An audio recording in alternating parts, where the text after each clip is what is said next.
Hi friends அனைவருக்கும் தை திருநாள் வாழ்த்துக்களுங்க. நம்ம இன்றைக்கி மார்க்கெட் போனோம்னாங்க எல்லாமே வாங்கிட்டு வந்துடலான்னு சொல்லி காலையில் நேரத்திலே கிளம்பியாச்சுங்க.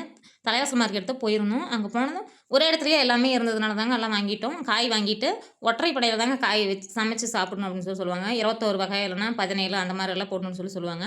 அப்புறம் கோலம் போடுறதுக்கு எத்தனை கலர் இருக்கோ அத்தனை கலரையும் அள்ளி போட்டுக்கிட்டு அப்புறம் மாட்டுக்கு தேவையான கயிறு வாங்கலாம்னு சொல்லி போனோங்க. போன இடத்துல எங்கள் வீட்டுக்காரர் பேரம் பேசிட்டு ரொம்ப நேரம் படுத்திக்கிட்டே இருந்தாருங்க.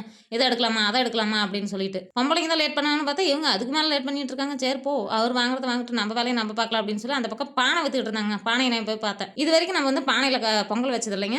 பொங்கல் பாத்திரத்தில் வச்சிருக்கிறேன். பித்தளையில் இந்த சில்வரில் அந்த மாதிரிலாம் வச்சிருக்கிறேன். ஆனால் பானையில் இந்த டைம் தாங்க ஃபஸ்ட் டைம் வைக்கிறோம். நம்மளாம் சின்னதாலாம் வாங்கி பழக்கலைங்க. பெருசாக தான் வாங்குவோம். நம்ம குடும்பம் வந்து கொஞ்சம் பெருசுங்கிறதுனால நம்ம சொந்தக்காரங்கெல்லாம் வந்தாங்கன்னா வயிறார சாப்பிட்டு மனசார நம்மளை வாழ்த்தணும் அப்படின்னு சொல்லி நான் அப்படி தான் ஆசைப்படுவேன். அதனால தான் பெரிய பானை எடுத்துகிட்டு வந்தேங்க. பூக்கடைக்கு போய் பூ வாங்கிட்டு அப்புறம் சூப்பர் மார்க்கெட் போய் பொங்கல் வைக்கிறதுக்கு தேவையான பொருள் எல்லாம் வாங்கிட்டு வந்துட்டுங்க. இது லாங் வீடியோவாக போடுவேன். அதை போய் மறக்காமல் பாருங்கள். ஓகே ஃப்ரெண்ட்ஸ், பாய்.